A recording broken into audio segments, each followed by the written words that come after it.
That was the whole idea. Is to get over here. Thank you, brother. Thank you so much. All right.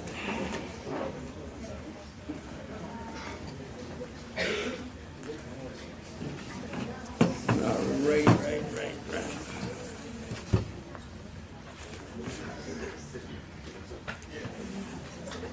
Bismillah, alhamdulillah, wa salatu wa salam rasulullah wa ala alihi wa sahbihi ajma'in. Ashhadu an la ilaha illallah wahdahu la sharika lah wa ashhadu anna Muhammadan abduhu wa rasuluhu sallallahu alaihi wasallam. Wa assalamu alaikum wa rahmatullahi wa barakatuh.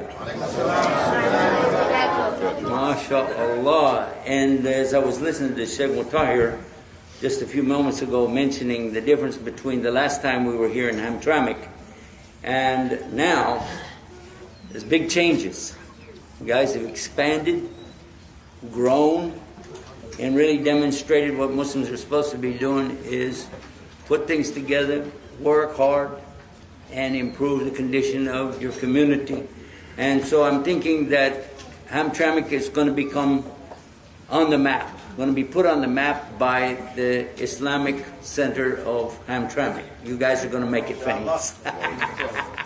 They'll be thanking you, mashallah. And that's good. Alhamdulillah, we really want to focus on a particular topic. As a matter of fact, there are a number of issues, serious issues going on in the world right now, especially with Muslims. We know that. But if you don't pick a subject and focus on the subject, then what happens, you enumerate all of these different situations. You begin to talk about this and this and this and this and use up your time to depress everybody because you don't come up with solutions. So this is why we take a subject, a particular topic, we'll focus on that, we'll see what is the problem and then what is the solution and then who's going to get started and solve the problem. That's the way to do it. And I realize that there's something called Syria going on right now. Very much more maybe than some of you know because we've been there. We also are very aware of things taking place in other parts in the Gulf and in the northern part of Africa. Again, we've been there. You don't have to educate us about that. The idea, though, is to look at what is the closest, biggest single problem that we can do something about and then work to solve it. Otherwise, when you leave this room, you are more depressed than when you came in. And no solutions, nothing really out there to bring about a way to solve our problems and to be better off. And this is what we're about. So,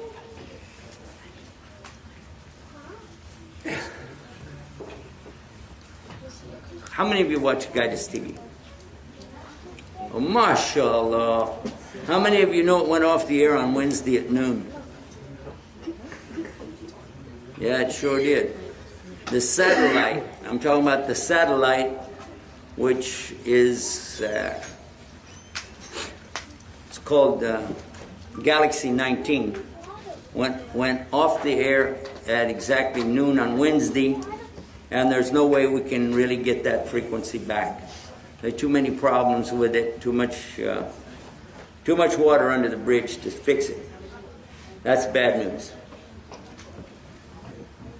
The good news is that we anticipated that it was going to happen sooner or later, so we already had a new frequency that we were building and putting in place. It wasn't ready yet, but it was there. And we've been putting a signal on it, testing it. So when we lost that signal, the one from Globecast, we put the other one from Globecast in effect within about 5 hours. It's very compressed. Its sound is not good. The video is poor, but it's there. And in order for you to see it, if you already have satellite, and you'll say, well, I don't see it, you have to change the frequency. So if you go to our website, guideus.tv, click on the link that says live at the top of the page, then you'll find that it says on it, I think you got it in front of you, don't you? We had planned to do this program live today, but because of these recent events, we were not able to really do that. Is that the app? Yeah, that's the app. Oh, let's go. I just want to back up one step. It's going to take it all the way out. It will? Let me bring up the webpage. All right. He's watching it on an app. Well, you already took it off. Our apps are not affected by that. So if you watch us on iPhone, iPad, smartphone, doesn't work on dumb phones. But, by the way, did you guys ever remember the days back when people were smart and phones were dumb? Yeah. You know what I meant. The smarter our phones get, the dumber we get. Alhamdulillah. But those are all working. Those were not affected at all by this because that's a whole different server system that we have in place. So that was not affected. Also, the people who were watching us in Columbus, Ohio, over the air, that was not affected because we have that on a different source as well. The only thing affected was our actual satellite broadcast. And inshallah, that's going to be back up. The new transponder is 5. The frequency is 11836 megahertz. Polarity is vertical. The symbol rate is 20770. And the frequency is 3/4. And the channel ID is, of course, Guide Us TV. Now, if you were recording that, you got it. Go home, fix it, and you get it. Or go to the webpage, guideus.tv/live. Bottom of the page on the left side, you'll find the new frequency. Also, we put on there our new apps. We've added some new apps. We've got some more coming. And we're now also on IPTV and on Google TV and on Roku. So all of that is coming or in place, and we'll be adding more and more and more. So alhamdulillah for that. Let me see what we got on it right now. See what this... Now this is pulling from the website, right? So right now on the website, here it is. We're kind of happy about that. Some of you in the back, you can't see it. Let me lift it up a little bit. We're kind of happy about this because in the first day right after it happened, the broadcast was so weak, so condensed and compressed that you could hardly see, and it would freeze, and it would, I don't want to say stutter, but that's what it looks like. It looks like the image is stuttering as it goes across the screen, and the sound was really poor, but it's up, doing a lot better today, and we're happy about that. Now, let me explain what we were putting in place when this happened. We were hoping that it would stay on for another month because we've ordered a new system for high definition. And also, along with that, something called an appliance and a new system for indexing. If you've been watching it, you know that you never have any control. You don't know when something's going to happen. You don't have any idea what's going to be the next program. Or sometimes the program you're watching, it stops and another program starts. And that's because it needs something to index everything, and that's an expensive piece of equipment that does that. And it has to have a programmer. It means I got to hire more people. So rather than put any more money out there, I thought, well, let's just get everything set up, and we'll go to this step by step. Well, now we were forced to jump ahead, and this is why we've got to raise funds now, right away. Because we can probably stretch this out for another week, maybe 10 days, but then I don't know what will happen after that. I really don't. The equipment has been ordered. Some of it is on the way. Some of it is waiting for us to go ahead and pay for it. When we get it in, you're going to see some amazing stuff. You will then, inshallah ta'ala, be able to just look at our index. It'll say that this program will start at this time today, and on Tuesday, the same time, Wednesday, so-and-so will be there.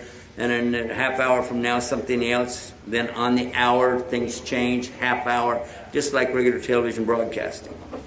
When we have that in place, you're going to see some amazing things. Already, even though it's hodgepodge, we call hodgepodge just there, And even though we've had problems with it, we've already been approached by Dish Network, and they've approved us to be on the Dish Network. But I don't want that yet because it means we got to pay them. Once we put the high definition in there and it's lined up like regular programming, then they come back and they'll offer to pay us to put it on. Or we can offer it free to the public, and then we don't take any money, but then everybody can see it for free. And this is what we've been doing right up to now. So nobody's been paying subscription rates. That's how we keep catching the non-Muslims who will say, well, it's a free TV, let me watch it. If we charge them even 1 cent, they're not going to come. They won't, because they'll be like, why should I pay money to watch something about Islam? I can watch the news and get the truth. The very opposite of what we need. So this is why it's important for each one of our families to make a commitment to do something every single month. And the more people you have in your home watching it, the more you should be able to try to support it.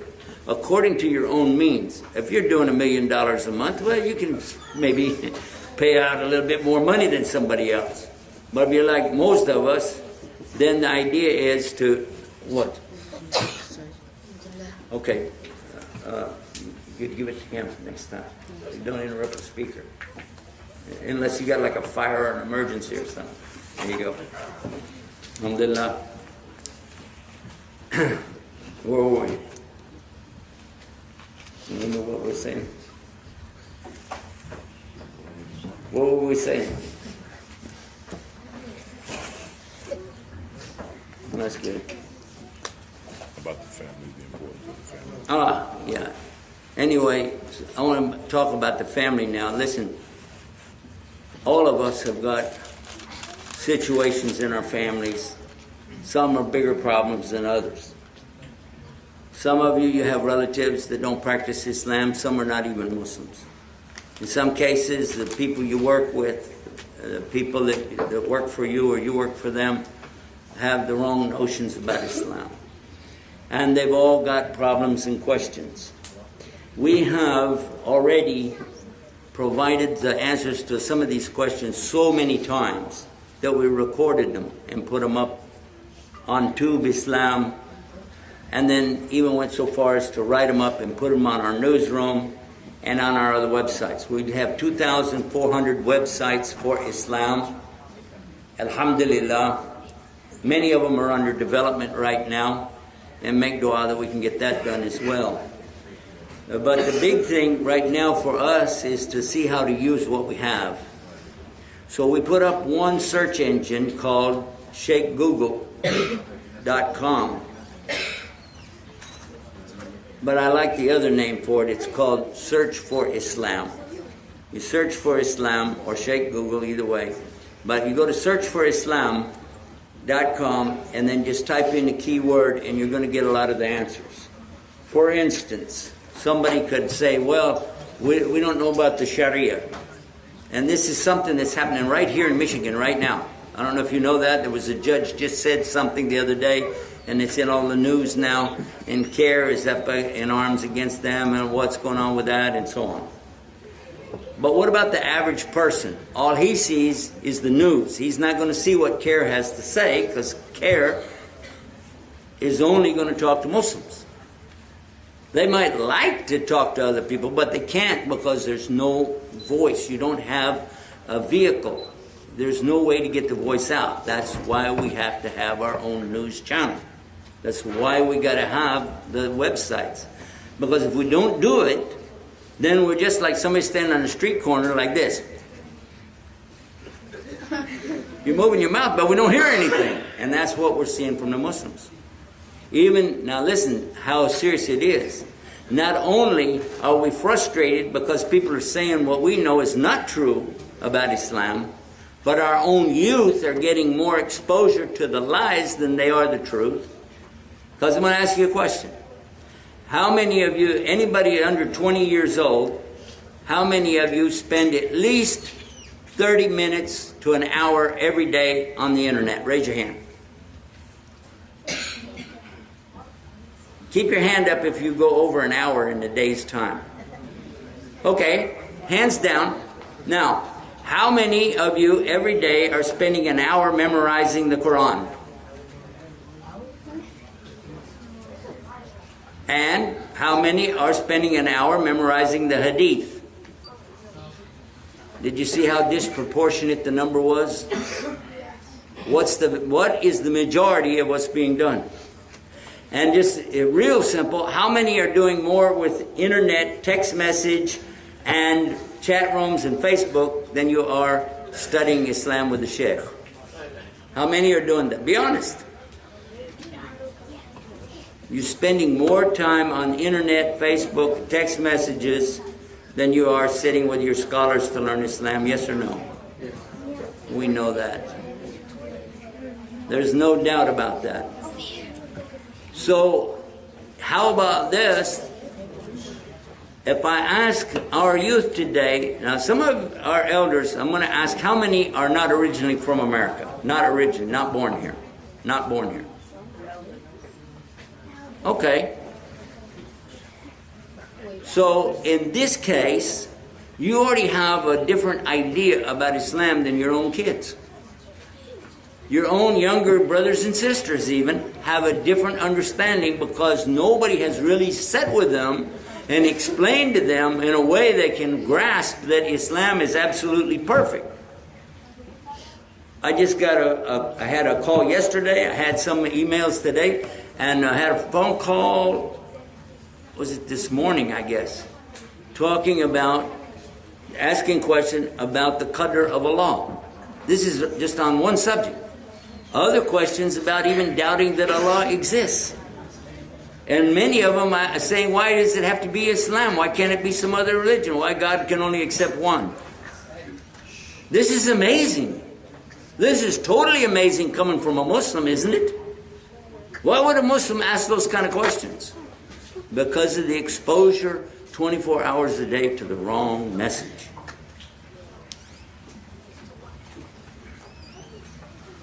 Everybody believes in Allah, raise your hand. Good. I'm happy to see that. Anybody here doubts it? You have a doubt maybe there's no Allah? Okay, that's very good. But listen to this. You guys can just shout it out if you want to. You don't have to raise your hand. We believe in Allah, so where is Allah?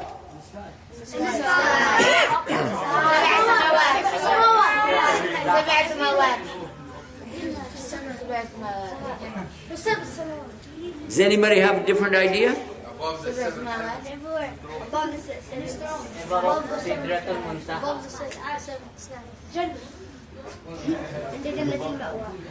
Okay, I'm very impressed. Hamtramck is the only, listen to this, and I go to 3 or 4, sometimes as many as 10 masajid in the same week. I'm always in a masajid and schools. I've asked this question many times. This is the very first time here in Hamtramck that the majority said the right answer. Almost always the majority says Allah is everywhere. Almost always the majority say Allah is everywhere. And that's the belief of the Hindus, not Christians, not Jews, and not Muslims. So that's very good for Hamtramck. But that's not the only question. That's not the only question.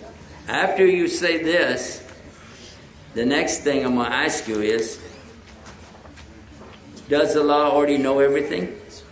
Yes. And Allah can do anything? Yes. Is there anything Allah can't do? No. Allah can do anything? Yes. Can He be a man? No. You just said He could do anything. Yes. Wait a minute. Now the older ones, be quiet, because I want you to hear from the youth. It's not about us. This is about our youth now. Listen. Listen to what they're saying. So if Allah can do anything, can He lie? No. You said He could do anything. Can He cheat? No. You said he could do anything. He can't do stuff that are wrong. Then there's some things he can't do. Well, let me ask you another way then. Listen carefully. Can he make a big rock? Yes. A really big rock? Yes. Can he make a rock so big nothing can move it? Yes. Even he can't move it? No. Wait a minute, you just said he could do anything. Yeah, So how come he can't make a rock that nothing can move it? He could tell the rock if he could move it. He could control it. Can he move it? Yeah. Okay, that means that the rock can be moved. I'm asking you, can he make a rock that cannot be moved? Yes. Okay, but then he can't move it, right? No. He can't. He can or he can't? He can. You sure? Yes. But then that means he can't make a rock that can't be moved. Can he make a rock that can never be moved? Yes. That means he can't move it. He can. He's the only one that can move it. Or if he sends a message. How many of you think this is a dumb question? Yeah, you're absolutely right. It's a very dumb question. But why is it a dumb question? Because the law can move anything. Or anything he wants. Yeah, but why is it a dumb question? Because that's right. The question doesn't make sense. You know where this question came from? It didn't come from the TV. It didn't come from the internet. It didn't come from a text message. Came from you. This question came over 2,400 years ago. Before Isa alayhi salam, about the time of Dawood alayhi salam, or Suleiman, about that time, 2,400 or 2,500 years ago. And the question was being offered to who? Socrates. Socrates and Aristotle are some of the famous people in history for being big thinkers.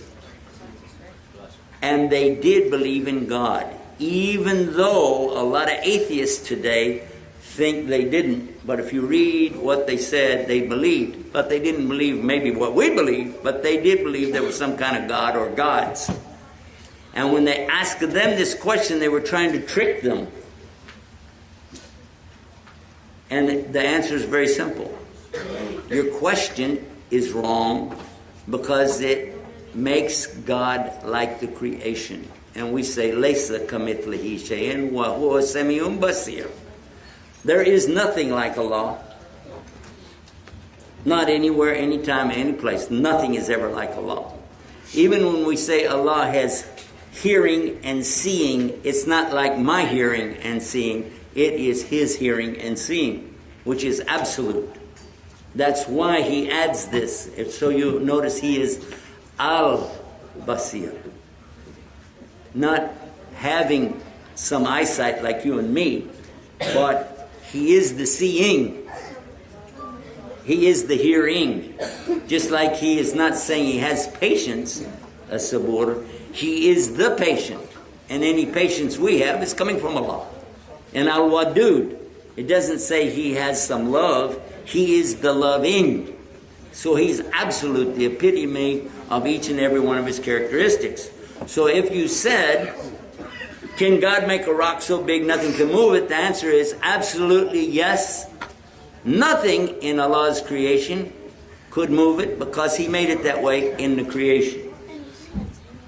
But if you said, could He move it? Then your question became strange because you just got through saying He made something He didn't want moved. And He doesn't change His mind, by the way. It would stay there non-moved. If He wanted it moved, He would have already had a plan for that in the beginning, so it wouldn't be a problem. And anytime He wants anything, He doesn't move it like I moved this book. That's not how Allah operates, is it? No, He says, kun fayakun, that's finished. That's how it works. Simple. So you guys are very right on this subject. But if you got confused, I'm telling you there's a lot of other questions out there that are even more confusing than that. And these guys cannot wait to try to get Muslims to leave Islam. The missionaries in the Muslim countries have spent years and a lot of dollars trying to convert Muslims to go to Christianity. Many. And over a 20-year period in one of the countries near Asia, in that Asian area, they spent, I'm not exactly sure how much the money amount was, it was a lot. They had about 40 people converted over a 10-year or 20-year period. That's all. And they caused a lot of trouble in the communities. Since then, the missionaries take a new route. If you can't convert them to Christianity, at least convert them out of Islam. That's the opposite for us. If they don't want to become Muslim, I don't want them to leave Christianity. At least stay as a Christian. Don't leave Christianity. Because at least there's a hope for them. That later they'll be guided.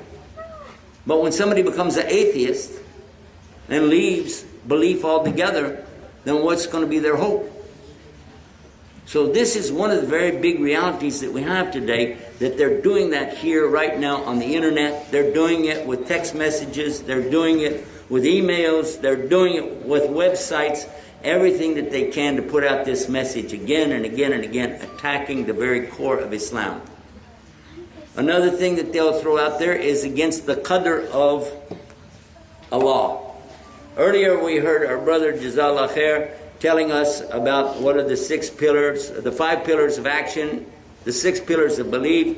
These things are critical to know and understand what's Islam. To believe in Allah, wa malaikatihi wa kutubihi wa rasuli wal yawmil akhir wa of the qadr of Allah. So to believe in Allah, the angels, His books, His prophets, the Yawm al-Qiyamah. But what's number 6? Qadr of Allah. If anybody's questioning that, if they have a doubt on that, where's their Islam? It's mandatory. This is not an option. You don't say, well, I'll believe in everything but not the angels. You can't say I believe in everything but I don't want to believe in the prophets, or I don't want to believe in Yawm al-Qiyamah. Anything that you take out of those 6 pillars of belief cancels Islam. True or false? This means when they're attacking this qadr, they are actually taking down Islam itself. And what they'll say, oh, well, you believe that in this thing it's called fate or destiny or qadr. So if that's true, and then look how that, they say if. It's not an if thing for us. It is true. Allah said it. That's it. Final. Because if you doubt it, now you're doubting the Quran. You're doubting the very word of Allah. Allahu ala kulli shay'in qadir. And for sure the qadr of Allah is something that He has willed it to be so. Now, I don't want to take too much time with this because it's not really our main subject, but I do feel like you need to know what these guys are trying to do. Here's how they will come to you. They'll say, is everything according to Allah's plan? You say, yes, of course it is. So if everything is according to Allah's plan, then you have to do what He wants you to do. So why bother to be a Muslim? At the end of the day, Allah is in control of everything, so why does He let this happen or that happen? Why is there storms, and why are there bad people, and why? They start this why, you know? But the reality, Allah always had it planned. They'll say, well then how is it fair? Because if I rob a bank, it's not my fault, Allah made me do it. If I do a good deed, I should not get a reward because Allah made me do it. Allah made everybody do whatever they did. So how would you answer the question? And they know that most of the Muslims can't do that, so that's what they started working on again and again. And Rasulullah sallallahu alaihi wasallam, he told us in the last day that's exactly what's going to happen. Even the believers will start questioning the qadr of Allah. And today we see it. Is that scary? Imagine 1400 years ago he said exactly what was going to happen. And our enemies are working on that subject night and day, trying to make people doubt Islam. And the answer to the question is simple. Allah knows exactly everything that's going to happen, where every leaf will fall. He knows when you'll be born and when you will die.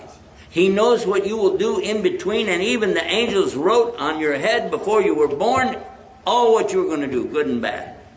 So there is absolutely no doubt about it. So if you said, how is it fair? That's very simple. We said Allah knows, but you don't. You don't know that.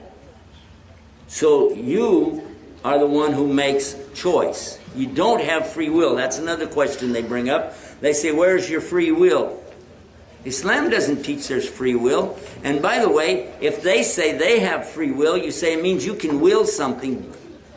Why don't you will me a new BMW in the parking lot out here with a motor running and a free tank of gas for the rest of my life? Huh? Go ahead. Will it. You can't do it. That's what will really means. Choice is what we have. You can make a choice. Sometimes you don't get what you wanted, but you made a choice. You made a choice to be a Muslim. You made a choice to pray. Sometimes you don't get to pray. Something happened. You tried, but you didn't get to. But Allah gave you the reward for it anyway, didn't He? So what's the problem? Because he is only looking at the niyyah, the choice, what you wanted to happen. And this is it's so famous that the scholars of Islam, the big scholars, started their books with this hadith. The first hadith in Sahih Bukhari, the first hadith in Imam al-Nawawi's Al-Arba'in, the first hadith in Riyadh al-Salihin, all of them are the same hadith. Innama amalu bin niyyah. All the amal, all the action is going to be according to your niyyah. What was in your heart, what did you want? So that's how it works. And these people, they want to confuse the Muslims. And what we're saying is you and I must work to straighten that out.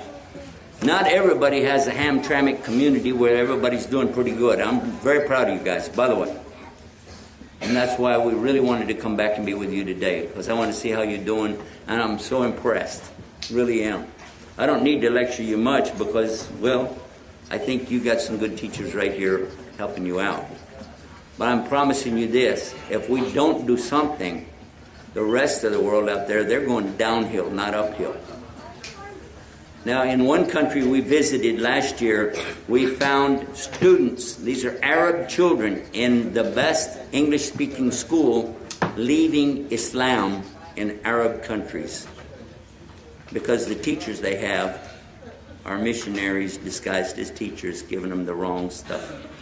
It's not part of the curriculum. They'll just slide them a paper, say, what do you say to this question? What do you say to that question? And they don't want to become Christians, so they just leave Islam. One sister with hijab came to me after the class and said, I'm not a Muslim. I said, what do you mean? You're in high school. She's not a kid, she's in high school. You're telling me you're not Muslim. You're dressed like one. You don't have to. It's an English school. She said, no. My parents are very strong in Islam. They're very religious. But I don't believe there's a God. I said, why? And she started those same questions I just asked you. I said, where did you get these questions? My teachers. And she said, when I went home to my mother, she told me, shut up, just believe it. She said, so there's no answer. I said, oh, yes, there is. I started giving her answers. She said, oh, I didn't know that. Oh, I didn't know that. Oh, I didn't know that. So because they put all the focus on giving them the English, and no focus on teaching them Islam, what do you think is going to happen? They can speak English real good, though. MashaAllah. It's kind of sad.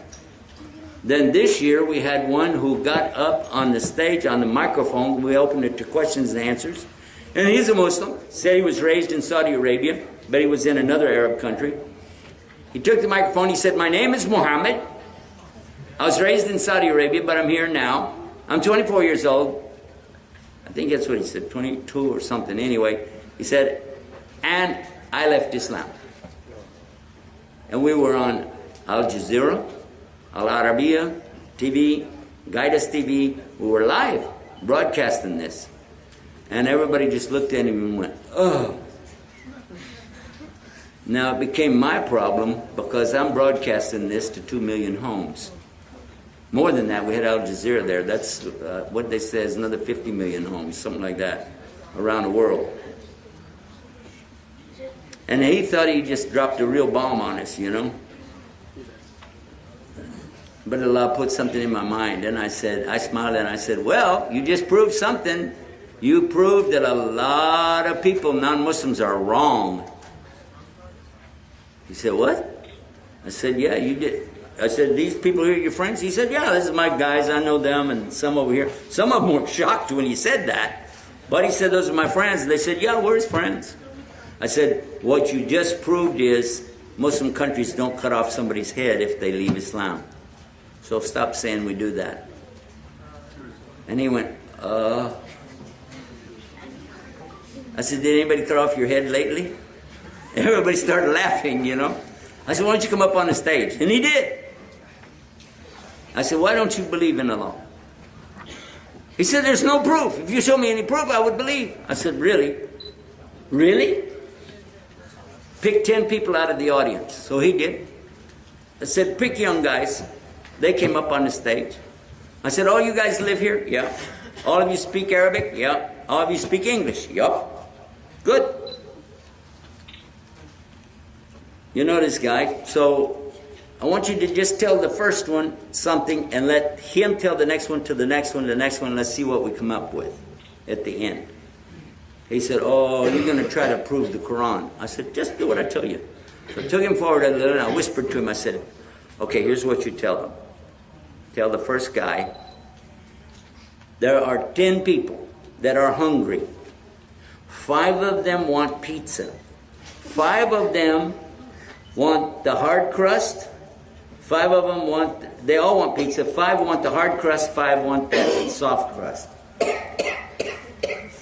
And then they want to order breadsticks, and the guy will bring it in a Volkswagen. Can you remember all that? Yeah. He said, yeah. So I told the first guy. And the first guy, then he leaned over and told the next one, and the next one, and the next one. Got down to number 10. I said, come and tell us what you heard. He said, there were 5 guys, and half of them were hungry and wanted pizza, the other half didn't. I said, that's it? There were 5, and half of them... What's half of 5? 2.5. 2.5 of them. So one guy said, on the bottom part of my body, I would like a pizza. And everybody's laughing. I said, are you sure that's what you heard? He said, that's what he told me. I said, where's the breadsticks? He said, oh yeah, I forgot the breadsticks. I said, so he told you breadsticks and half of the... Okay. So we went backwards to each one and heard their story. And when we got back to the first guy, he also didn't get the whole story himself. And when I asked this guy, I said, how come the breadsticks? He said, I forgot. I said, look at this. Even you forgot? And you just told me you could remember. Now, how many here don't speak Arabic? And there were some. But you memorized Al-Fatiha. What? You memorized Ikhlas. Oh, yeah. Al-Falaq. Al-Asr. Who can recite Al-Asr for me? And they got up on the stage. We had them reciting Asr. We had them reciting Ikhlas. We had them reciting all these different things. And the same 10 even, reciting and reciting. I said, did they make any mistakes? No. And yet this was passed down from mouth to ear, not from the people in the same room, but from people 1,400 years ago on another part of the earth. How? And no other religion has a book like this. Because no other religion has this method, the way to hear the entire Quran. For you, right now, you're thinking in Ramadan you're going to go to the masjid and listen to Quran. Am I right? And you have no doubt, there's a reciter, he'll have all of it. He's not going to stand there with a book and go, let's see what page am I on. It won't do that, right? If he did that, you'd be like, Sheikh, excuse us. What happened? We'll never accept that. Every masjid on the planet will have somebody, inshallah ta'ala, reciting Quran. From memory. And maybe it's from Bangladesh. Maybe it's from Pakistan. Maybe it's from Yemen. Maybe it's from Indonesia. Maybe it's from Texas. But they still memorize the Quran the same way. And when I said that, you should hear the audience. They were cheering. They were saying Allahu Akbar and, really happy. I said to the guy, so can you come up with something now? Tell me, do you have a book like this? He said, I think I need to talk to some scholars. I said, I think you do too. So what we're saying is that when the people, even the ones who thought they were atheists, when they hear the truth about Islam, it changes them. And this is something that we really want to focus on in our broadcasting. If you've seen Guidance TV, you know we have many scholars there who help us with that all the time.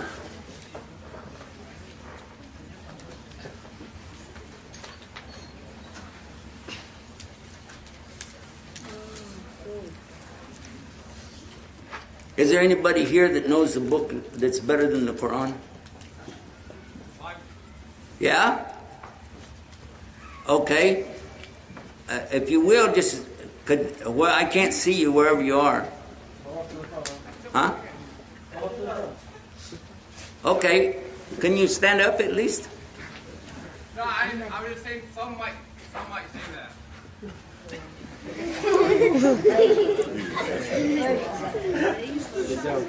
I ask a very clear question. Is there someone here who thinks that they have a book better than the Quran?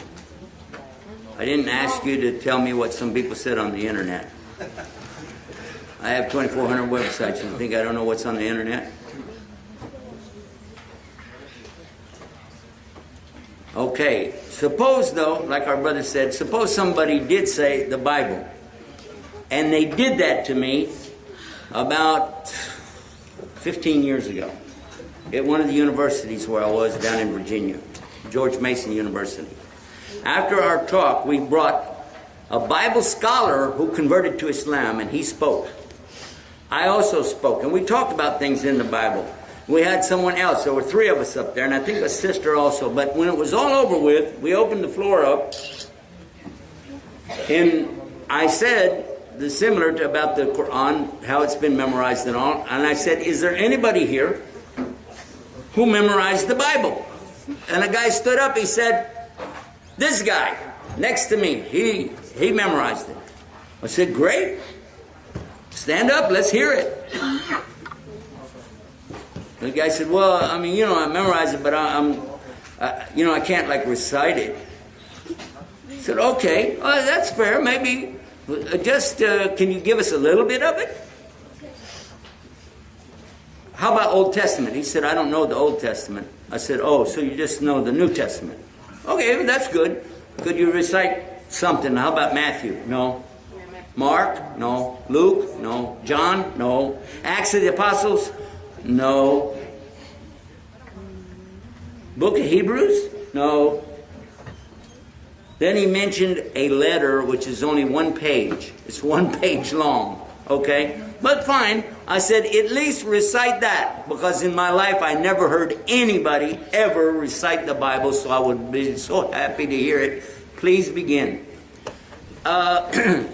This is a letter was written to... I said, excuse me, stop. Stop. I ask you to recite it for me from memory in the original language. You're speaking English. There was no English 1,000 years ago. It didn't happen until the Normans invaded the Saxons in the year 1066 AD. So you need to at least go back to a language that's from the time of the prophets. I'll accept it in Aramaic, in Hebrew, or Arabic. Go ahead. He said, I never heard any of those languages. So you memorized 1 page out of English, and you're not even sure what it was, and you think that compares to the Quran. Ajib. And all of them today, they don't know that the Quran is verbatim, the exact words, the exact message. It's not something where we have to sit there and try to figure out what's missing.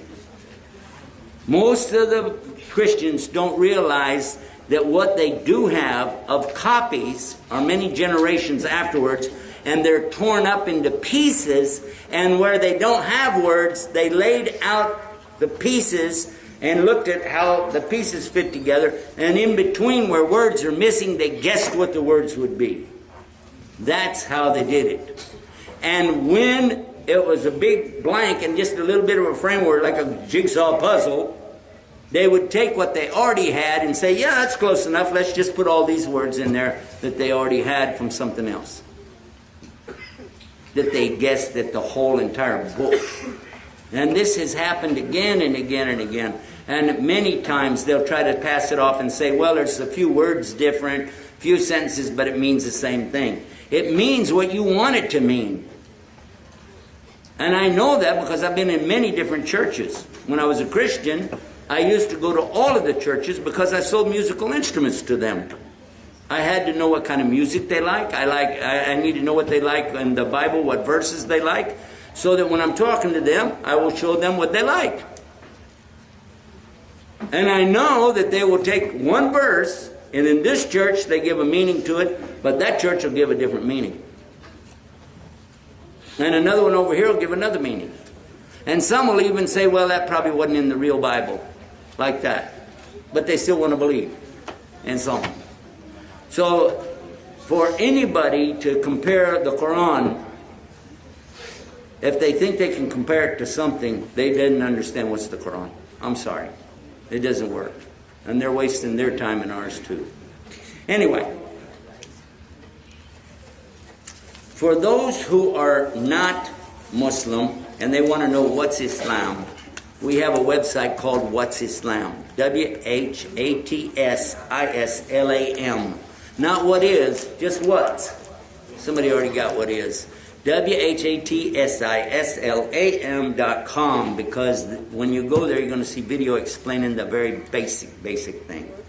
One of the things we always like to do, and listen carefully because I'm going to finish with this. We like to always mention what does the word Islam mean, because no translator ever translates it when they bring it to English.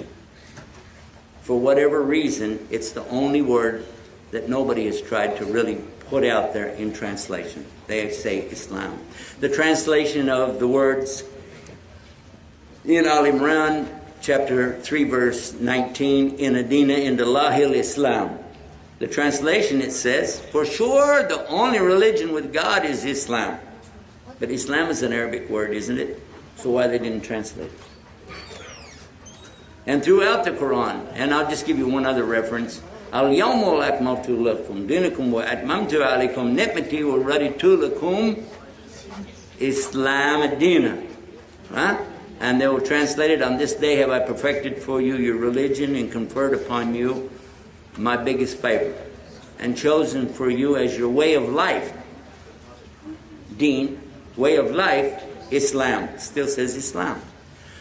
So if they don't know what's Islam, they'll just say, well, that's terrorism. Islam is, oppression. Islam is, and they're giving meanings to a word just like they do in their Bible. They don't have a clue. But the fact is, the word Islam is so powerful you can't translate it to English. It does not translate as a single word. It has a composite nature for English. You would have to get at least 5 words to get the essence of real Islam. From aslama, which is the verb, it comes from the root sin lam mim. Aslama, or aslama, is surrender. Now, complete surrender. And submission. Total submission to the will of God, obedience to His commandments. Bear with me now. Surrender, submission, obedience. Now the big one's coming up. Listen to this. Sincere. You have to be sincere. That's in the word. We're not talking about the religion. We're talking about the word itself. Sincerity is there. Ikhlas, the real sincerity, is in the word Aslama. Surrender, submission, obedience, sincerity. Now, before I give you the fifth word, I want you to think about this. Can you force people to be sincere? That's stupid. As soon as you say force, there's no sincerity. As soon as you pressure somebody, that's not from them, that's from you. True? So can you force somebody to go to Islam? It's impossible. And anymore you can force somebody to love you. Now it's pretty easy to make them hate you. We've seen that demonstrated again and again. But when it comes to this word Islam, it has to be sincere in the heart of the person. They have to make the choice. And that's what the Quran says from the beginning to the end. Hadith are clear on the same subject of Rasul Sallallahu Alaihi Wasallam again and again and again. Anybody who comes to Islam is by choice. La ikraha fi din. There is no compulsion in Islam. And it doesn't mean that I can't make my child pray. That's a whole different subject. It means you can't force people to believe. And the verse right before that is what? Ayatul Kursi. And if you understood what it said, then you can realize Allah is telling you right after He says, وَاسِيَ كُرْسِيهُ السَّمَاوَاتِ وَالْأَرْضِ وَلَا يَؤُودُهُ حِفْظُهُمَا وَهُوَ الْعَلِيُّ الْعَظِيمُ لَا يَكْرَهَ فِي الدِّينِ. You heard who is Allah and who is not. You don't want to believe after that? Okay, you don't need Allah's deen. But now you know, you understood. So if somebody really wants to know, all they have to do is ask God to guide them. And that's what I did 22 years ago. And that's what everybody does before they go to Islam. They ask Allah to guide me. And Allah guides them. And if you want to be close to Allah, you ask Him. And He'll bring you closer. And that's the real secret. It's not much of a secret, is it? Just ask. And it used to be in their Bible. I found some of it in their Bible. It says, ask, and you will receive. And we believe that. You ask, Allah will give it to you. Seek, and you'll find. If you go looking for knowledge, Allah will give it to you. And knock, and it will be opened. That's in their book. That's in the New Testament. They said, Jesus said it. Ask, seek, knock, and it will be opened. What will be opened to you? Well, I'll give you a clue. What is this thing called? A book. Well, it's Quran, yes. But it's a book, right? And if I want to get the information, what do I have to do? Open the book and read. I have to open it, right? So, what's the name of the very first chapter in the Quran? Fatiha. What does that mean? Opening. That's the clue for the real Christian who really believes in God, believes in Jesus, and he says, God, guide me. He's not praying to Jesus. He's praying to the one that Jesus prayed to. He says, God, guide me. And then what will happen? Allah will guide him. And when they open this, they'll realize it. And when they come to Idina Surat al-Mustaqim, inshaAllah, Allah will wake them up to the deen. Alhamdulillah Rabbil Alameen, huwa alladhi ja'alna muslimin, wa salatu wa salam ala Rasul al-Kareem, wa ala alihi wa sahbihi ajma'in. ربنا آتنا في الدنيا حسنة وفي الآخرة حسنة وقنا عذاب النار. اللهم صل على محمد وعلى آل محمد كما صليت على إبراهيم وعلى آل إبراهيم إنك حميد مجيد. الحمد لله رب العالمين. So, do we have anybody with us today who's not Muslim? So far on our program, you've been able to follow everything okay? Absolutely. No problem? We're very happy to have you with us today, brother. What's your name? What? Your name? My name is Jimmy Smith. Tim? Jimmy. Jimmy. I'm getting old. Need to turn up my hearing aid. It's nice to have you We with us. also share the same state. Yeah. You're from Texas, I'm from Texas. Where in Texas? Beaumont. Beaumont? Ah, the Golden Triangle. Yep. That is where the oil thing started. Almost 100 years ago.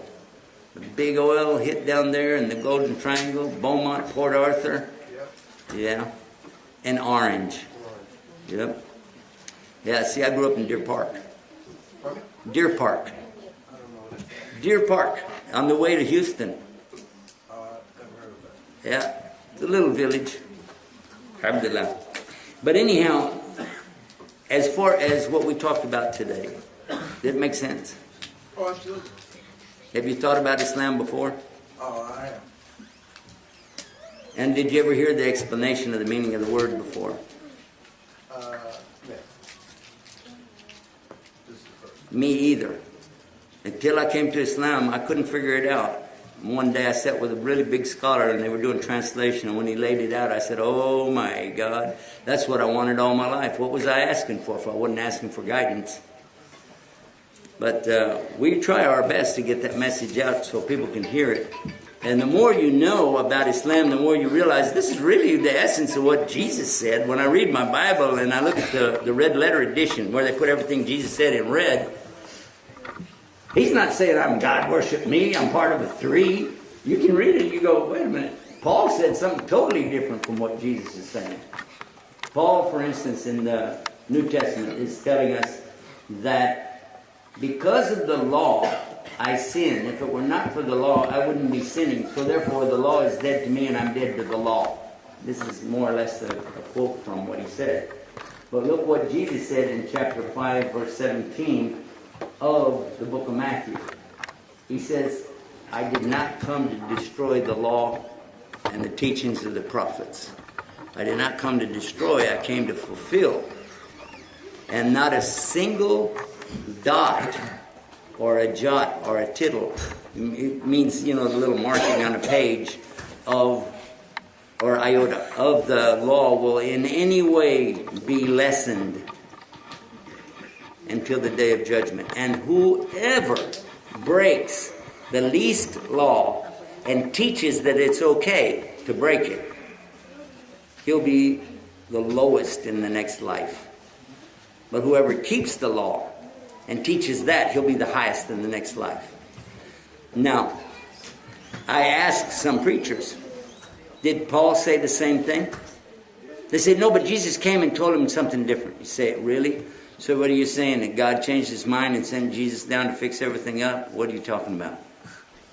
It's very obvious, the more you study it, you realize that Paul's apparition that he had on the road to Damascus was not really Jesus coming to him and talking to him, because it's canceling out a lot of the things that Jesus said. And when he said it real clear, it'll go to the very day of judgment. And whoever teaches that you can break even the least commandment, and Paul said the whole entire law was dead to him. Then it goes on, by the way, and it says, unless your righteousness exceeds that of the Pharisees, you will never enter the paradise.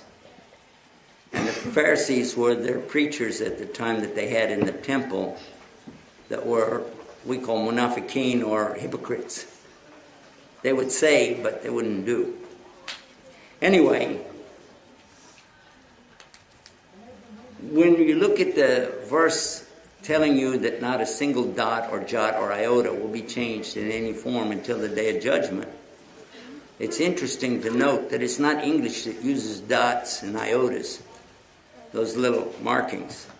It's Hebrew and Arabic that use that, because they have little tiny letters. There's one that's called a hamza, a little, you can hardly see what it is, it's just a little mark on a page. But if you take it out or change it, it'll change the word and the meaning of everything. And not a single one has ever been changed in the Quran. So, and I'm not trying to sell you on anything, I'm just asking you, what is your thinking on Islam at this stage in your life? At this stage in my life? I think Islam is a more perfect religion than Christianity. It's a more truthful, you gotta realize, my ancestors who came here as slaves, we were not Christian. We have 500,000 who actually made it to the shores of America, were Islamic. So it was something that our ancestry consider yourself an African American. Your ancestry is in Islam. So this was something that, not trying to be racist, but just simple truth.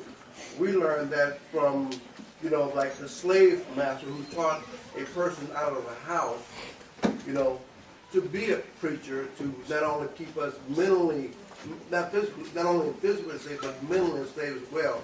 And so we need to, wake up today and understand, the truth. But you can always choose. I'm with you 100%. By the way, you may not know this. Before I came to Islam, I was a white guy.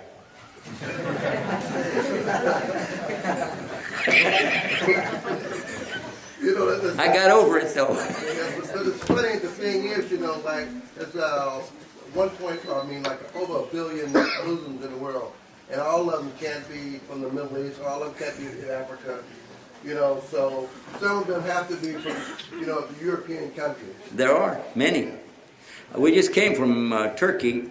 Not Turkey. This year we were in Holland. We were in Holland. I was in that part of the world, in Norway and Sweden, and most of them had migrated from Somalia or from Arab countries, but there were some that had been there for decades and decades and born there, and their grandfathers born there. So there are Muslims really around the world. Some actually in Indonesia outnumber any other country. The number of Muslims in Indonesia is outnumbering all the rest of the Muslims in any other country. So, alhamdulillah. Praises to Allah. We thank Him. And if you want to get closer to Allah, and I know I do, there's a little 3 steps I can tell you about that'll hook you up, and they have to be in the right order.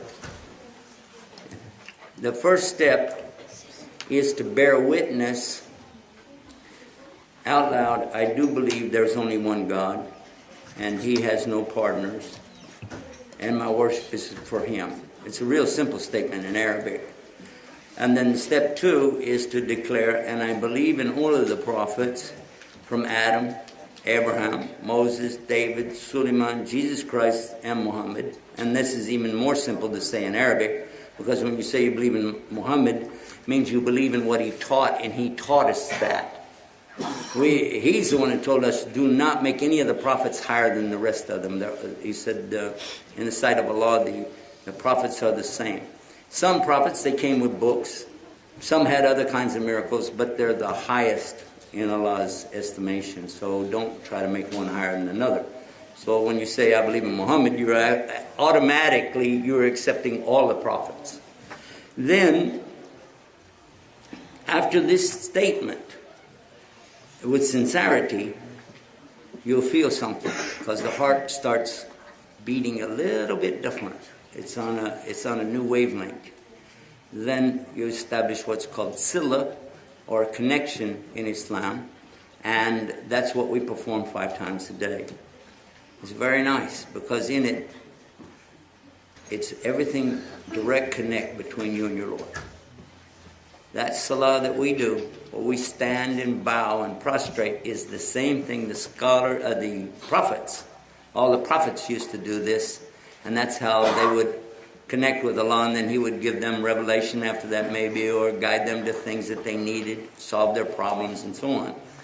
But with Muhammad, it became okay for all the people to do it, and then it became a commandment for the Muslims to do it 5 times a day, but Allah will reward them 10 times that much, so you get rewarded for 50 salah.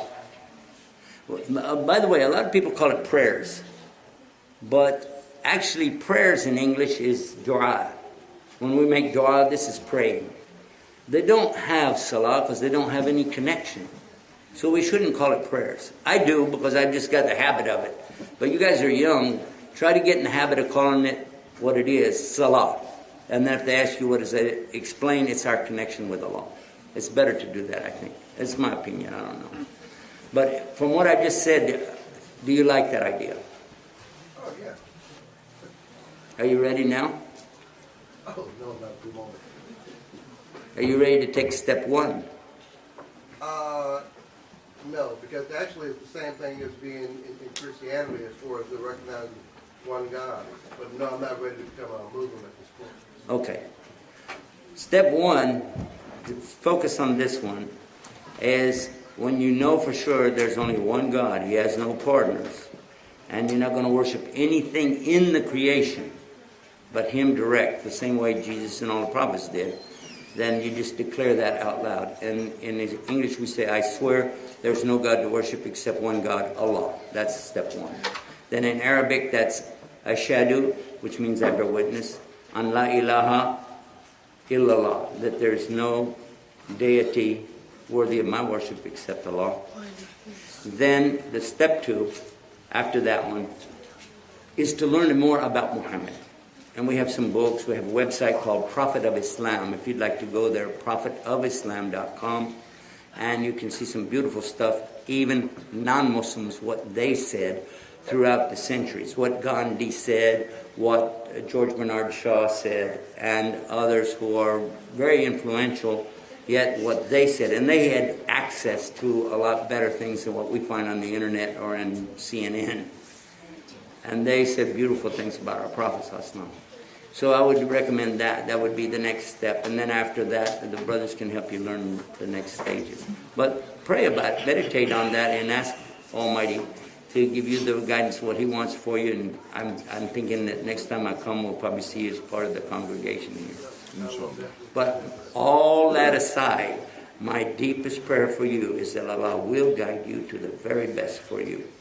That's my prayer for him. Ameen. Thank you for being with us today, Jim. Is anybody else is not Muslim with us today? Anybody else? I think we have some sisters that might be with us, and if that's the case, huh?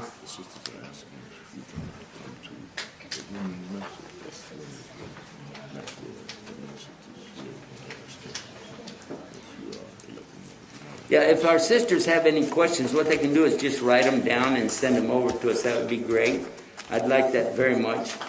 And in the meantime, sisters, if you're listening to me, I know sometimes it's hard to hear because the other sisters are talking. Alhamdulillah.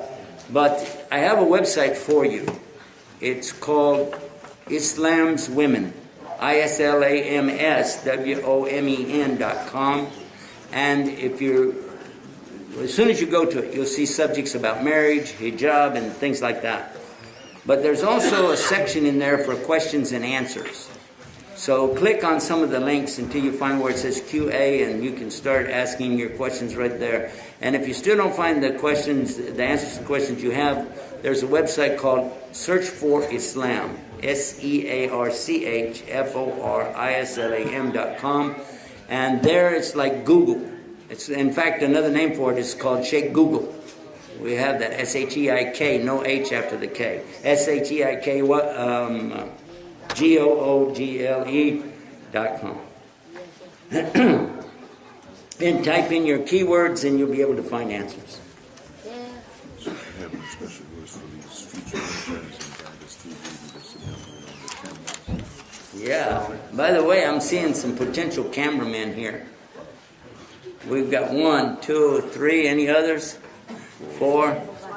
Okay. 5, 6. 1, 2, 3, 4, 5, 6, 7. 8. Did anybody's battery go dead yet? Yours did? Okay, 8. So we're happy to see you guys with your cameras, because when we are later, when we're back here again, I want to see how many of you would like to learn how to use the equipment and be real cameramen on TV. And actually, in that capacity, and you don't have to be a volunteer, we actually pay you. We pay you weekly, very weekly. Jazakumullah khair. We got a couple more questions. It looks like people always ask me, how did I get to Islam? And that story is on the internet. We have it at YusufEstes.com, YUSUFESTES.com. The whole story is there. I don't want to bore you with it now. In other words, it says, do you feel like you were betraying your religion or your family or your country by becoming a Muslim? No, not at all. But everybody's different. Not everybody has the same ideas. When I came to Islam, I was trying to convert a Muslim to be a Christian. He was from Egypt. He was a very nice guy. And I said, I got to save him to Jesus. But the more we worked together, we traveled together, and that's why I wanted him with me, because I wanted to convert him. But the more we were together, the more I listened and watched. Not just listen, because I knew a lot of preachers could talk a good game. And his English was not perfect. It wasn't. But his actions were perfect. He followed Islam in the teachings, not just in his worship, but the way he treated the people. And our Prophet Muhammad ﷺ is famous for the way he treated people the best way. Anas ibn Malik said that he was a servant to the Prophet ﷺ for, I think, was it 10 or 12 years? Do you remember? 10? For 10 years, he said in the whole time, he never blamed me for anything. 10 years?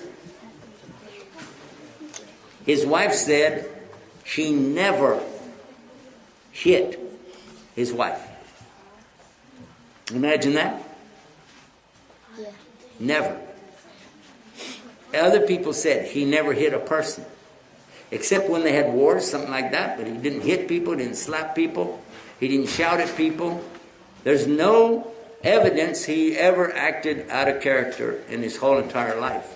I mean, all of us would blow up about something someday, right? I mean, you just sit there like, hey, here you can be like nice and calm, but you get home, you get faced with a situation, you're like, what did I tell you? He didn't do that. The most he would do is frown and walk away. In fact, there's a surah that starts out, Abasa wa tawalla, which is, he frowned and he turned away. But that's the most that he did. So I didn't feel like I was betraying my religion. I felt like I was understanding my religion a lot better because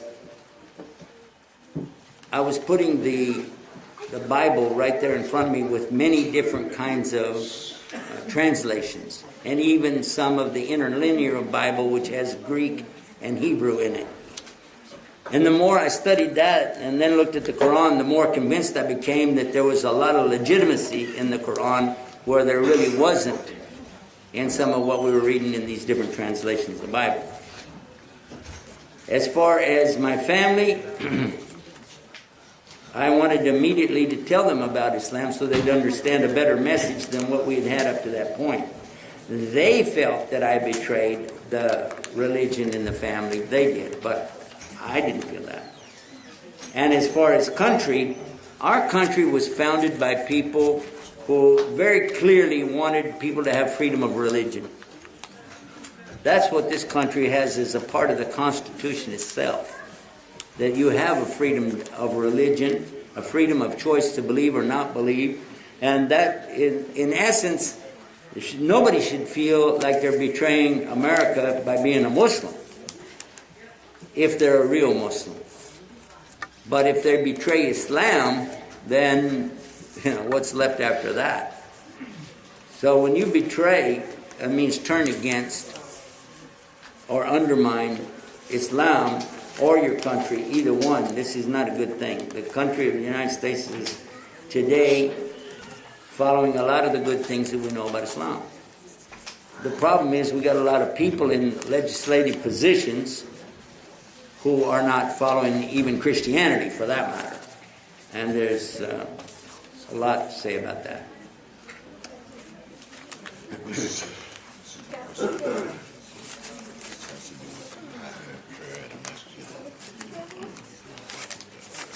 Here's a question. It said, it's not related to my topic though, so quickly I'll read it to you. It talks about when the sun's red twilight disappears after Maghrib prayer, because some mosques pray after Isha right after Maghrib prayer, about an hour to an hour and a half. And is it allowed? There are a number of opinions about these situations. This is called fiqh. And in order to understand fiqh, the first thing is to understand the basis aqidah. And once you have aqidah in place, then you get into these areas. You do not try to determine any of this on your own. You should always go to scholars that are versed in that particular area. And you don't take somebody who is, let's say, he memorized the whole Quran, so you assume he knows everything about Islam. That is not true. Memorizing the Quran is one area of Islam, to memorize it and recite it. But many of the reciters can't break it down and tell you what all the meanings are, because that's not their job. Tafsir of Quran is for that, and somebody who does tafsir of Quran, usually they memorize the Quran, but they don't have to do the tafsir. Usually they do. And the same is true with the Sunnah and the Hadith of the Prophet ﷺ. Again, if somebody's muhaddith, doesn't mean that he memorized the Quran, but he should have, but it doesn't mean he did. And if somebody's fuqaha, he's well versed in the fiqh issues, that doesn't mean that he is also well versed maybe in such things as the tatwil or the kirat and so on. There's different areas of Islam. So you don't really ask everybody who comes with a microphone in some presentation, don't throw your questions out at them like that. Because they might try to guess. Or they might say what they heard somebody else say, and then you'll say, oh, Sheikh so-and-so said this or that about the subject, and he's wrong. He's wrong, and then you're more wrong for not asking the right person the right question. Let's don't go to a doctor that specializes in ophthalmology, in the eye, and ask him about our feet. It doesn't make sense. And for sure, in some cases, we're going and asking him about something inside the human, but he's actually a cow doctor or a horse doctor. And so it's not right. But just because he's doctor doesn't mean he knows everything there is to know about medicine for everything. And the same is true here. Now, as far as your question, I will tell you that for sure I've been all over the earth. The north, the south, all the way from the lowest point in New Zealand to the highest point, I'm talking about Masajid. There's a mosque in Tromsø, Norway, where Sheikh, did you go with me to that one? Harris went with me? Yeah, Harris was with me on that one. And we've been all over. We've seen strange things. I will ask you a question. What do you do if the sun doesn't go down? The Prophet ﷺ said it in a hadith. There will come a day when you'll find one day is equal to 40. A day is equal to 40, and a night is equal to 40. And they ask him, oh, what should we do about our salat at that stage? He said, pray according to the closest place that has normal prayers. What does that mean? He said that before people knew the earth was round. He said that before people knew about the poles. He said that before anybody even had an idea about it. And guess what? When we were in Tromsø, Norway, they told us it's exactly 40 days in the summer the sun does not go down, and 40 days in the winter it doesn't come up.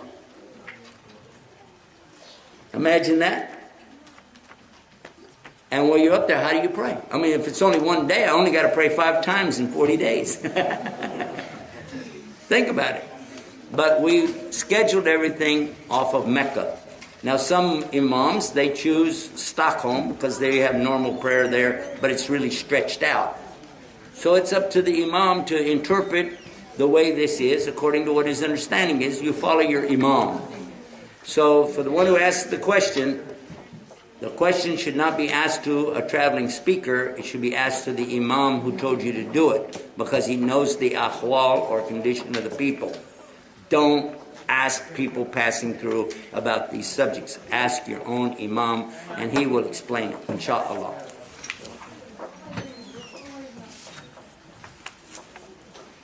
This is from a sister. She said,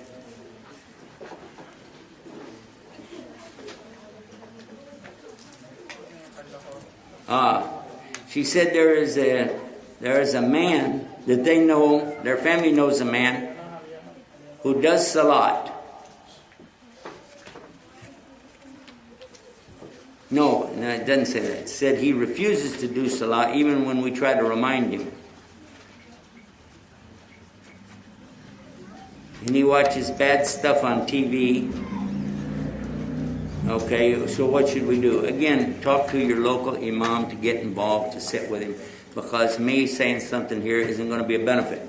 Also, when you have issues between families, I don't listen to a woman come talk about her husband, and I don't listen to a man come talk about his wife. You can, like I tell them, before you do that, bring me a coin that only has one side. Because you're giving me one side of a story, I need the other side. So both of you have to be there. and to do that.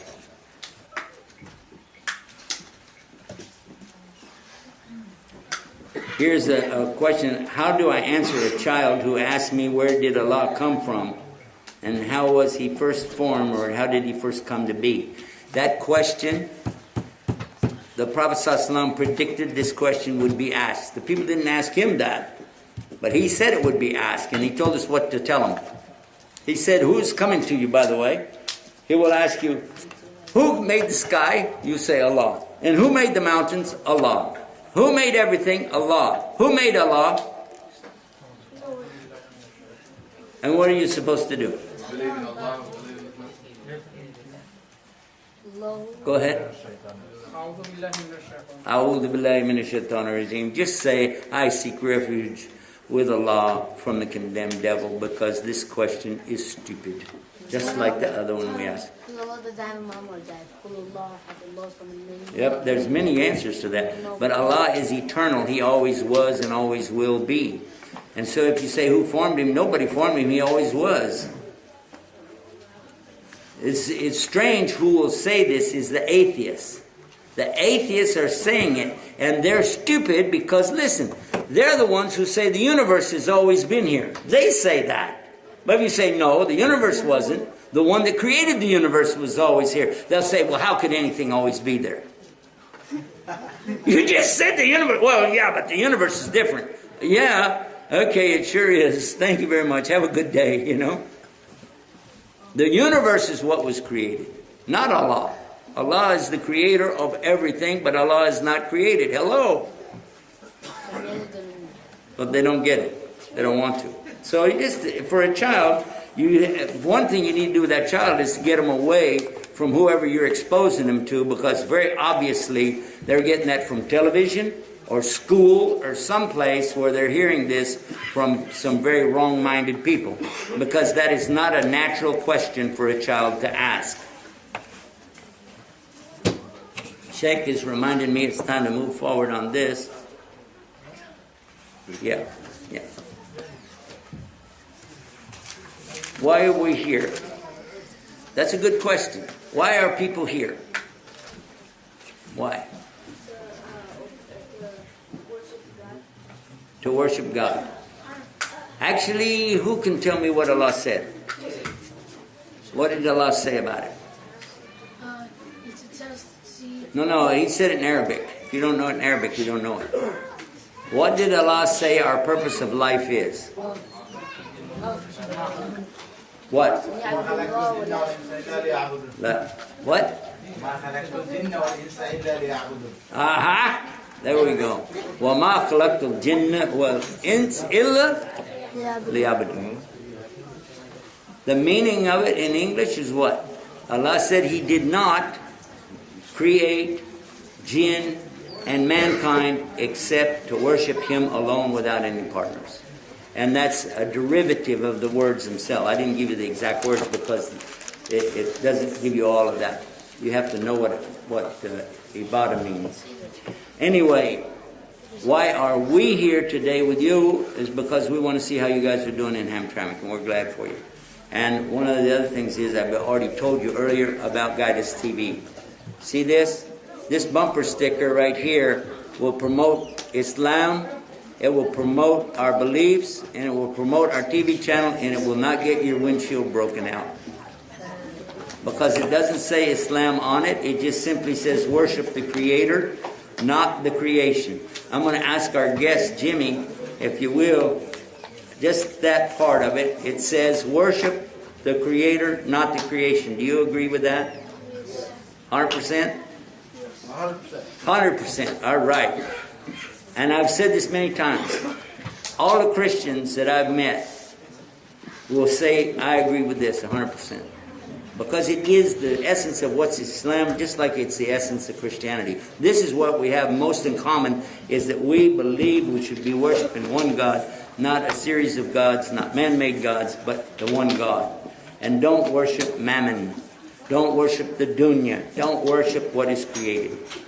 So that's a good reminder. And then what does it have? It has our address on the internet. They can go watch 24 hours a day 48 to 60 programs a day, all talking from different people, different points of view about Islam, what it is, why we need it, how we deal with our beliefs in this world. It's great programs. We have youth programs, kids programs, cartoons, and we have some nice nasheeds as well as Quran and Hadith. All of that's there every day.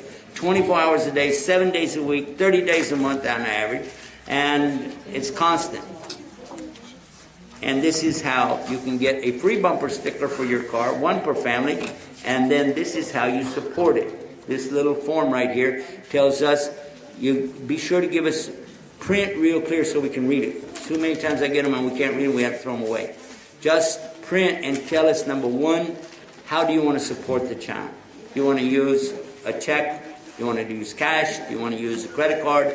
If you do, just put it on here. Then after that, we need your name, address so we can mail stuff to you, phone number, and be sure to give me your email and be careful that I can read the email. Because I like to send you some stuff from time to time and you can send stuff to me as well. So you need this thing to do that. You can do something one time today or you can do something every month. That's totally up to you. But do something. Because Allah subhanahu wa ta'ala, He loves, God loves it when you do something regular, even small, more than He loves the big thing, but you only do it once. That's what Prophet Muhammad, peace be upon him, told us, and I believe that. Do we have enough pens that everybody can have a pen? Do we?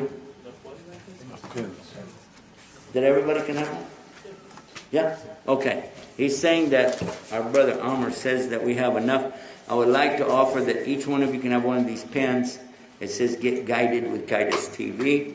And you got enough even for our youngsters to have one too? I guess. You do? Okay. Well, I think what we'll do then, we can get somebody that, maybe you can take some of those, take this. Like that? Yeah, take this and the pen and this and to all the adults. And then when we're finished up, the kids can come over with pens. Okay, who wants this one? Adult, are you an adult? How many wives do you have? Yeah, you got 5, you got 1 too many, sorry. Who wants this? Give it to him. Here we go. Jazakallah khair, sir. By the way, by your dress, yes, Sheikh. By your dress, are you from Yemen? Yemen, yes. I knew it. The khanja gives you away. But also the imama. This is Yemeni. Yemen, yes. You guys get the best food, man. I love to eat there. You can come with us today. I'm ready. I love it. And they have a tea. Each country have their tea a certain way. The Yemeni tea is also very nice. I enjoy that very much. But I didn't go to Yemen yet. Inshallah. I went to what I call it Little Yemen, which is inside Doha, Qatar. There's an area, many Yemeni right there. Yeah, when you go in there, forget it. You're not in Qatar anymore. You're in Yemen. This is Babel Yemen. Yes, exactly. You know what I'm talking about. I have very good friends. Ahmed there is one of my hosts there. I love these guys. These are all questions from the youth. Oh, we have a sister who recently came to Islam. Allahu Akbar. MashaAllah. But her parents don't know, and she's having family difficulties. What should she do? She wants to cover up and dress like a Muslim, but she's afraid they'll kick her out. Also, not treat her like a daughter anymore. Her parents think that all Muslims are terrorists. How can she be a Muslim when her family doesn't accept any Muslims? For sure, that's a big test. That's a very big test for her. For you and I, we have it pretty easy. Because when I go to my house, everybody in my house is Muslim. I say, Alhamdulillah, MashaAllah, and they know what I'm talking about. I say, it's time for Salah. They're like, okay, let's go do Salah. No problems. But somebody who converts to Islam and they're in the home of the parents who are not Muslim and they don't like Islam, what can they do? They don't even want to tell them I became a Muslim. And it's serious because they want to believe in Allah. They want to get closer to God. But they can't. What can they do? This is where our community comes in. We are supposed to have a community strong enough to help them, to give assistance to them, to back them up. Now, if they're underage, like this person is less than 18 years old, there's some legal ramifications involved, and you got to be careful about that. You would like to help them, but you can only go so far. Otherwise, you can get in trouble. They'll make a problem for you. And if you tell them, well, like you can come and stay in the masjid or you stay at somebody's house, and their parents say, hey, that's my kid, I want my kid back. And what are you going to do now? So be careful. I recommend that you find out some more details, talk with your local imam, and but keep this in mind. In Islam, they have to always be good to their parents, no matter if their parents abuse them. We have many examples of the early Muslims being abused and tortured and everything to leave Islam, but they still were respectful to their parents. So you have to tell them about this. Just because the parents are being bad to you, you can't be bad to them. It's very serious. It's a big test. Very honestly, a good test. But if you're patient and you pray for your parents, maybe Allah will guide them.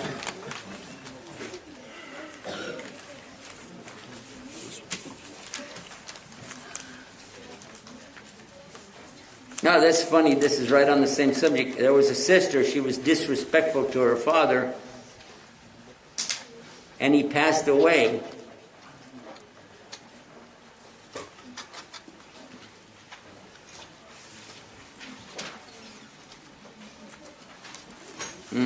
Anyway, he passed away, and they were not communicating with each other. And there's a hadith, by the way, that whoever leaves their family like this is not good. And if they disrespect their parents, then Allah is not even going to look at them on the Day of Judgment. It's very, very serious.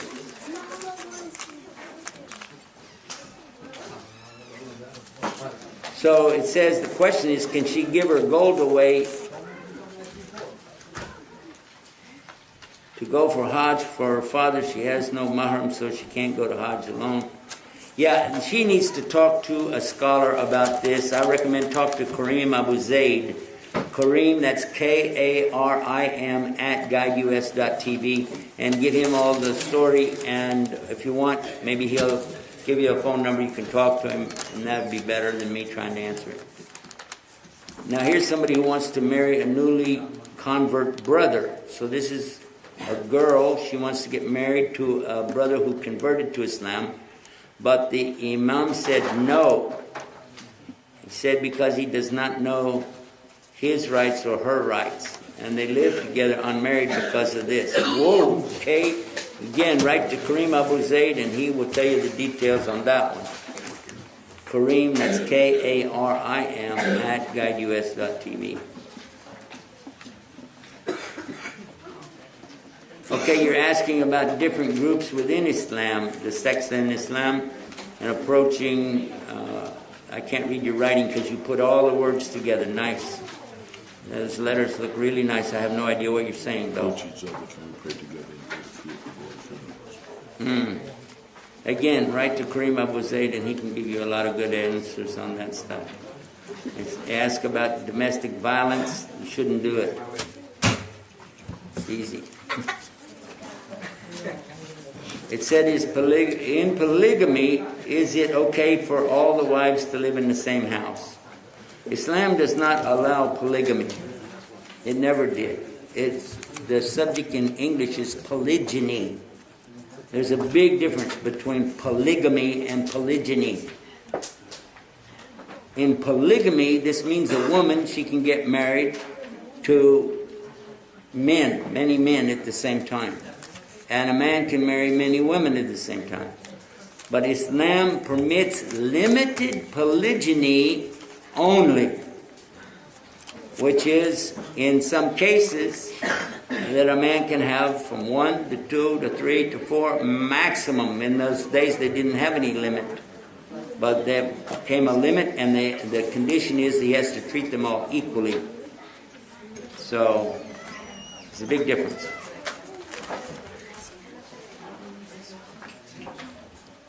What do you do if you can't go to the masjid in Ramadan? Well, again, you can. Let me tell you some websites, guys. for the answers to all these questions. The one about Ramadan, go to fastramadan.com, F-A-S-T, Ramadan, R-A-M-A-D-A-N,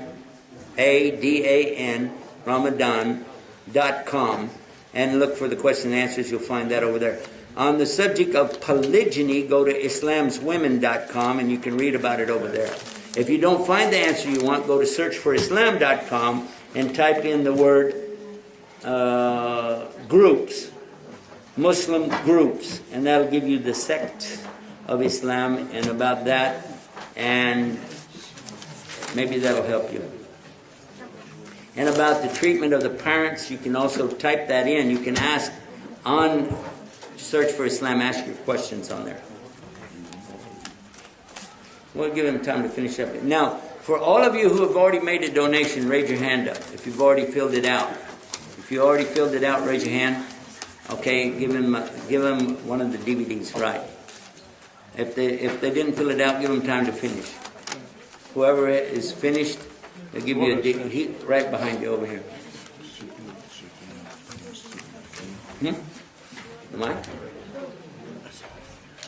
I know. Can you hand me this wire? Yeah, thank you. Good man.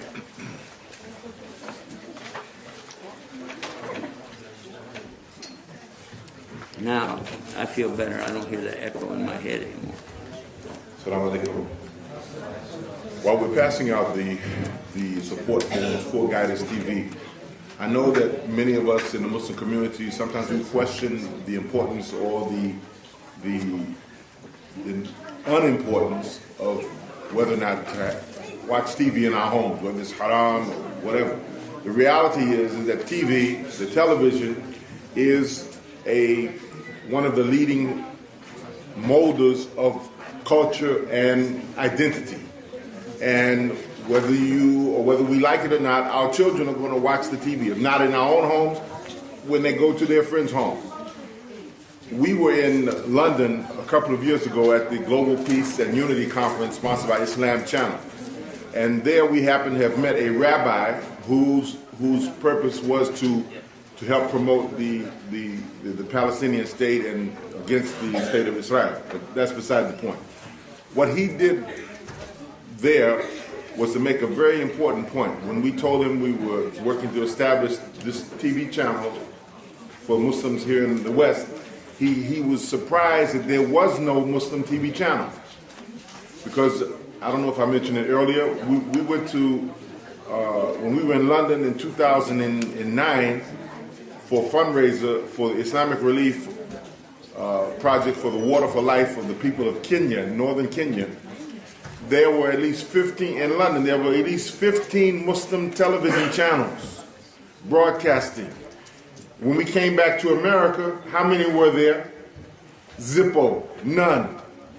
Maybe there were some who were owned by Muslims, or one that was owned by Muslims, but their programming was not Islamic content, and we all know the sad story behind its demise. So this particular Jewish rabbi, you know what he said? And when he found out that there is no Muslim television channel in America, he was shocked, and he said, "This is absolutely urgent. This is an urgent matter to have our own voice, to have our own media institution." So even though many of you may not have TVs in your home, you may not even watch TV, know for sure that non-Muslims watch TV, and there are many that are watching this channel and have even come and taken Shahada, alhamdulillah. Right in Denver, Colorado, where Imam Kareem broadcast his show, there were people who watched his show, they called and asked questions, and then they came in Denver and they took their Shahada. I had the opportunity to witness the first Shahada on television here in America, right in Passaic, New Jersey, with Sheikh Yusuf last couple of years ago when he was doing the program there. So we have to utilize all of the tools that are necessary to try to convey this message of Islam, inshallah ta'ala. So please, ya akhwat wa akhwati fil Islam, please don't leave today without filling out the form or filling out the card and pledging some measure of support for the channel, even if it's as small as the cost of a cup of coffee a day. You know, Sheikh Yusuf, he loves coffee. How many of you would buy him a cup of coffee if he would come to your house and ask will you buy me a cup of coffee? Would you buy him a cup of coffee? You probably would make him one, but he would maybe want you to buy him his favorite, caramel latte with an extra caramel. You see? If you would be willing to do that, you can make that donation to the channel. Just save it up at the end of the month and send it in to the address on the card, or you can go online to www.guidus.tv/donate. Well, jazakumullah khair. Jazakallah khair, sir. I'm surprised you told everybody about my addiction to coffee. Anyway, some of you thought that you had to donate in order to get a DVD. That's not the case.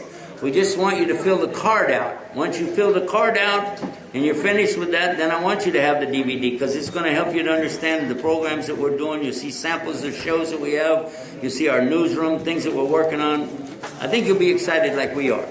So that the next time we come, inshallah, we'll bring the crew. We'll have a live broadcast from Hamtramck.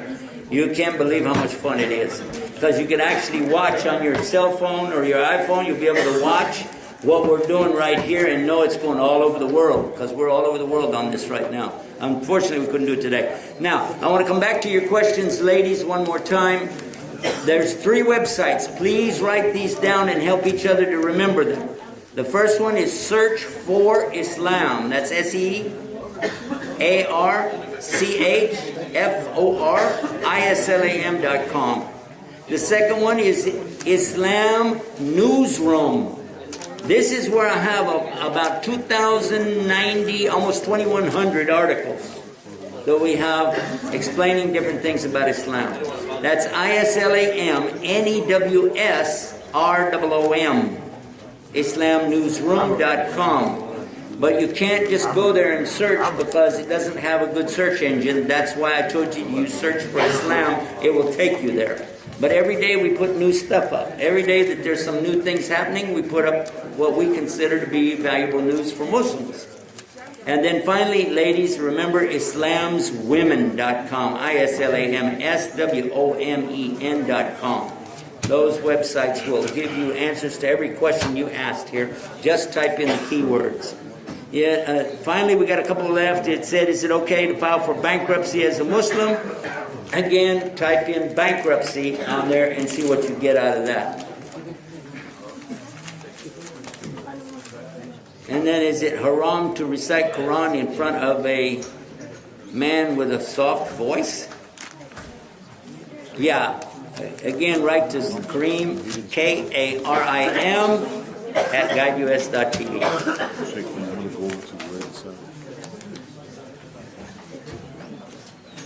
If we have any sisters who are ready to accept Islam, we will be happy to come over there. But I don't need to come over there just to hear the same questions that I just got to reading to you. And I already told you what the answer is going to be anyway. They ask about wudu, if you listen to music or go dancing. Yeah, ask Kareem. He loves those kind of questions. You have so many beautiful questions. I'm going to ask you guys, please write them to Kareem at guideus.tv. Fill up his mailbox, give him something to do. That's Karim at guideus.tv. He called? MashaAllah. MashaAllah. He's getting text already, huh? And be sure to put this on your car. If you don't have a car, put it on your bicycle or your motorcycle. If you don't have a motorcycle or a bicycle, then put it on your refrigerator. If you don't have a refrigerator, now you got problems.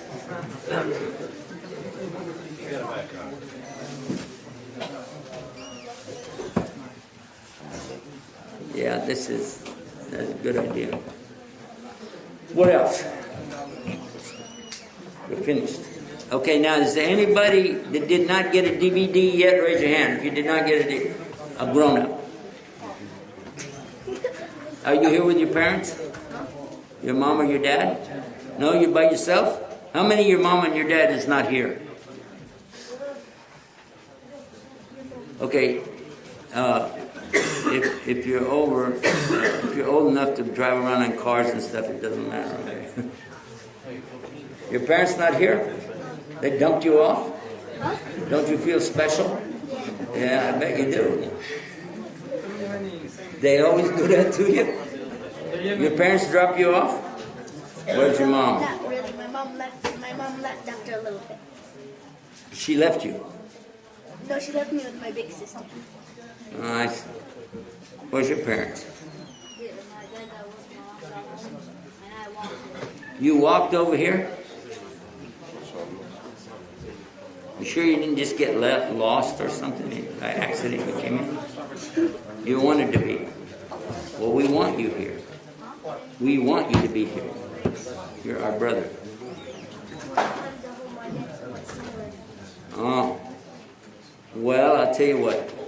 For the ones who your parents are not here, I think we should give you a bumper sticker anyway. Okay? You can have mine, and there's some more over there. Why don't you take some of those, and you go on this side of the room, and you take some of those, and you go on that side of the room. Make sure everybody gets one. And then if you get extra ones, then as you pass by the cars out in the parking lot, just slap it on there and run.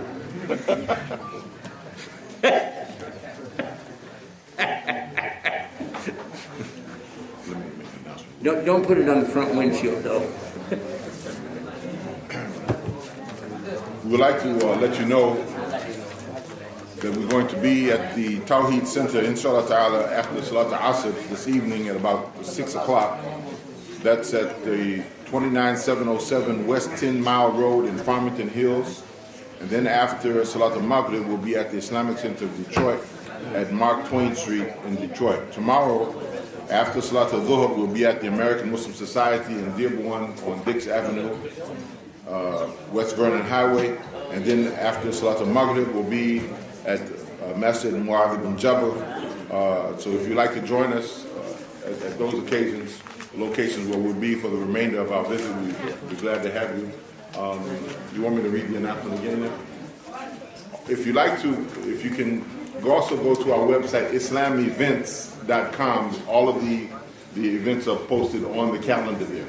Okay, so they're all after the salah, the different salah, inshallah ta'ala. جزاكم الله خيرا بارك الله فيك وسبحانك اللهم وبحمدك واشهد ان لا اله الا انت واستغفرك واتوب اليك. السلام عليكم ورحمه الله وبركاته.